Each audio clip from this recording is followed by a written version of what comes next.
السلام عليكم، ازيكم عاملين ايه؟ ازاي تعمل اعلان ناجح على الانستجرام بس عن طريق الموبايل؟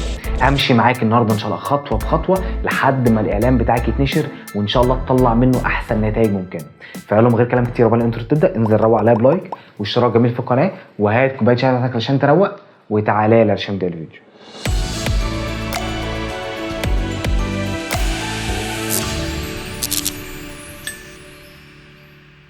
بص يا سيدي، هتخش على الاكونت الانستجرام بتاعك، هتشوف عدد الفولورز. بص شايف ال 1027، يعني لو خليتهم لي 1000 ونص 2000 تبقى انت كده راجل جدع ورجوله وروقت عليا.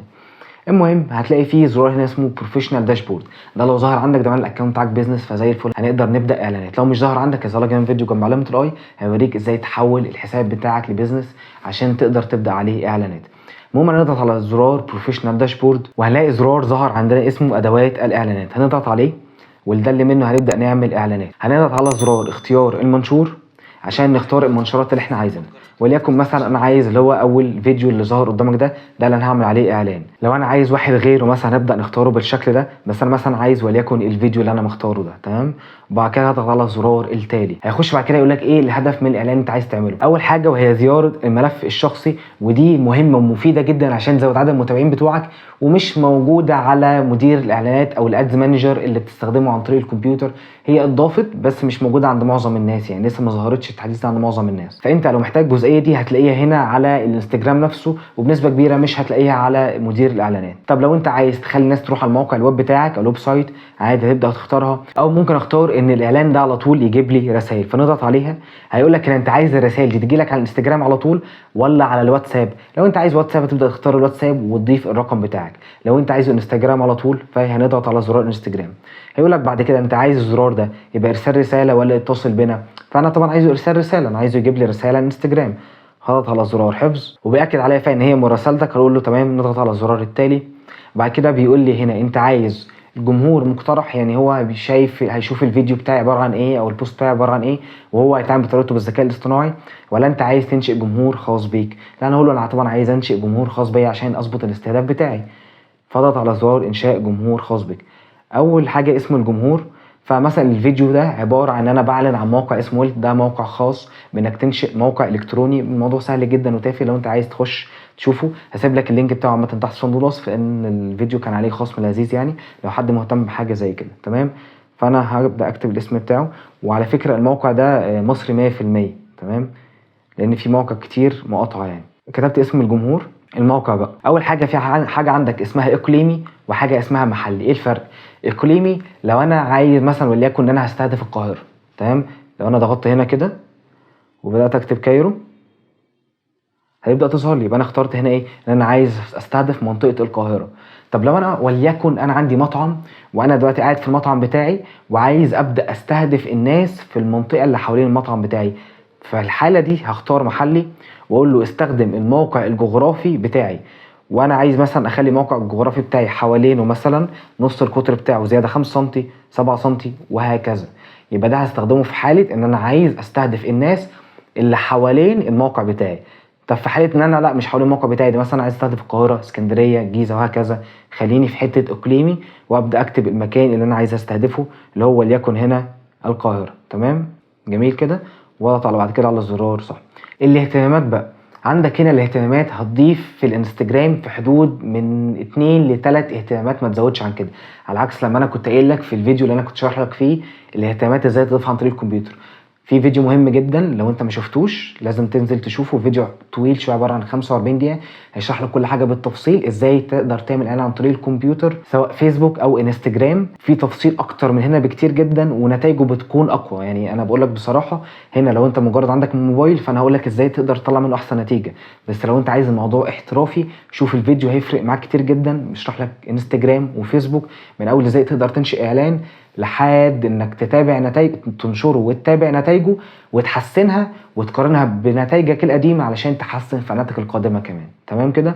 المهم نرجع للحته بتاعتنا الاهتمامات. فانا قلت لك ده الفيديو ده بيشرح لك ازاي تعمل موقع الكتروني، فانا هبدا مثلا اكتب ويب سايت عشان يطلع لي نتائج ابدا اختار منها. تمام، ننزل تحت هنا هيقول لك كنت عايز موقع ويب، ده جميل وحلو جدا، وعايز برضو تصميم مواقع الكترونيه وتطوير مواقع الانترنت. تمام، دي حاجات 3 هم حلوين جدا، وانا عارف ان هم هيوصل لي الفيديو بتاعي للناس اللي هم مهتمين بالموضوع ده. خلاص نضغط على علامه صح. العمر او والجنس بقى، انا بالنسبه لي سواء ذكر او انثى الاثنين هيبقوا مهتمين ان هم يعملوا مواقع الكترونيه. جميل كده. انما العمر اكيد ناس عندهم 65 مش هيبقوا مهتمين بحاجه زي دي قوي. انا شايف في الكيس بتاعتي 45 كويس جدا، والعمر ممكن ازوده لحد 22 او 23 سنه، ده هيبقى حلو قوي. ونضغط على علامه صح. طب تقول لي طب انا لسه بادئ ومش عارف ايه العمر فعلا انا هبقى محتاجه. طيب ذكر اكتر ولا انثى؟ لو الموديل بتاعي مثلا لو ملابس فانا ممكن ابقى عارف انا هودي لمين، انما لو حاجه زي كده انا مش عارف مين اللي هيهتم اكتر. فالحاله دي للاسف انستجرام مش هيبين لك قوي. انت هتحتاج انك تروح للكمبيوتر تعمل اعلان وتبدا تتابع نتائجه، وده اللي انا كنت قايل لك انك هتحتاجه في الفيديو اللي موجود تحت في صندوق الوصف. اخر حته بتاعه توسيع الاستهداف دي، هو الانستجرام بيقول لك ان انا لو شايف ان اعلانك لو انا اللي وديته للناس اكتر شويه عن الناس اللي انت مختارهم، فيسبوك بيقول لك او انستجرام بيقول لك ان انا شايف ان ده هيحسن النتائج، فتسمح لي ان انا اعمل حاجه زي كده. فانا بقول لك سيبه، لان هو فعلا هيحسن لك النتائج. ما تبقاش قافله وخانق عليه، ما تقفلهاش، سيبها مفتوحه زي ما هي. وبعد كده اضغط على علامه الصح. فجايب لك هو ان هو اختار الجمهور بتاعك رجال ونساء، عمر من 23 ل 45، وبقيه التفاصيل احنا لسه عاملينها مع بعض. نضغط بعد كده على الزرار التالي علشان نحدد مع بعض الميزانيه اللي هو محددها لك هنا. بيقول لك ابدا من $5، عايز تقلل عن كده تمام، عايز تزود عن كده تمام.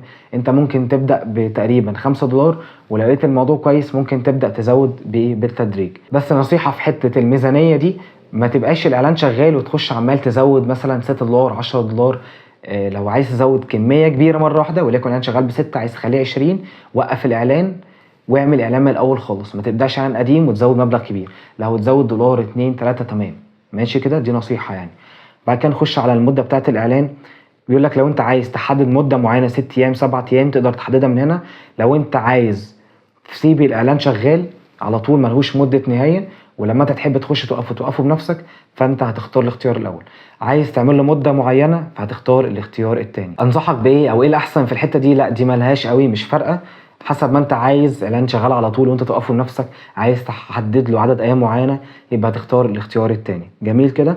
جايب لك في الاخر خالص توتال فلوس اللي هتدفعها $36 وفي خلال 6 ايام. بعد كده على الزرار التالي، واللي هيدخلك على اخر خطوه وبيوريك معاينه كامله للاعلان، سواء شكل الفيديو والمكان اللي هيجيلك فيه الرسائل اللي هو على الانستجرام نفسه، الجمهور بتاعك والميزانيه بتاعتك، واخر حاجه وهي طريقه الدفع.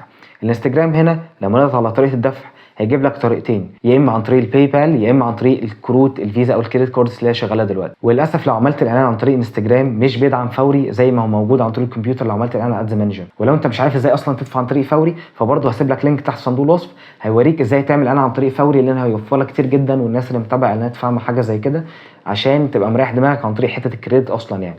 بس لو هتشتغل عن طريق الموبايل فانت هتضطر تدفع عن طريق الكريدت. جميل كده. اخترت الاختيار اللي انت عايزه، وبعد كده تضغط على الزرار التالي تبدا تضيف البيانات بتاعتك عادي جدا الموجوده على الكريدت بتاعتك. تمام. بعد ما ضفنا الطريقه بتاعتنا هنضغط بعد كده على زرار ترويج مقطع الريلز بتاعك، وان شاء الله هتجيب لك رسائل كويسه جدا. وبس كده يا سيدي، ده كان الفيديو بتاعنا النهارده. ما تنساش اسيب لك تحت في صندوق الوصف لينك فيديو طويل شويه بتاع 45 50 دقيقه هيشرح لك بالتفصيل ازاي تعمل اعلانك على فيسبوك او الانستجرام بس عن طريق الكمبيوتر، عشان في تفاصيل اكتر بكتير مش بتوضح عن طريق الموبايل. هيوري لك ازاي تعمل اعلان من اول ما تبدا اول خطوه فيه لحد ما اعلانك يتنشر، وتبدا تتابع التطور بتاعه وتحسن نتائجه وتقارنه باعلاناتك اللي قبل كده، وتستخدم ده في تحسين اعلاناتك اللي بعد كده. لينك الفيديو هسيبه لك تحت في صندوق الوصف، وممكن اسيبه لك برده في اول كومنت مثبت. يا رب تكونوا استفدتوا الفيديو بتاعنا النهارده، وما تنساش لو عندك اي اسئله انزل اكتبها تحت في الكومنتات انا بقراهم كلهم، او ممكن تخش تكلمني على صفحتي على الفيسبوك، سيب لك اللينك بتاعه تحت في صندوق الوصف وفي اول كومنت. ولو عايز اي شغل خاص بالسوشيال ميديا او الجرافيك ديزاين او حتى التصوير، خش كلمني على صفحتي على الفيسبوك، هسيب لك رقم واتساب عليها عشان تكلمني دايركت عليه. يا رب تكونوا استفدتوا من الفيديو بتاعنا النهارده، وخليكم عارفين احنا دايما في خدمتكم. شكرا.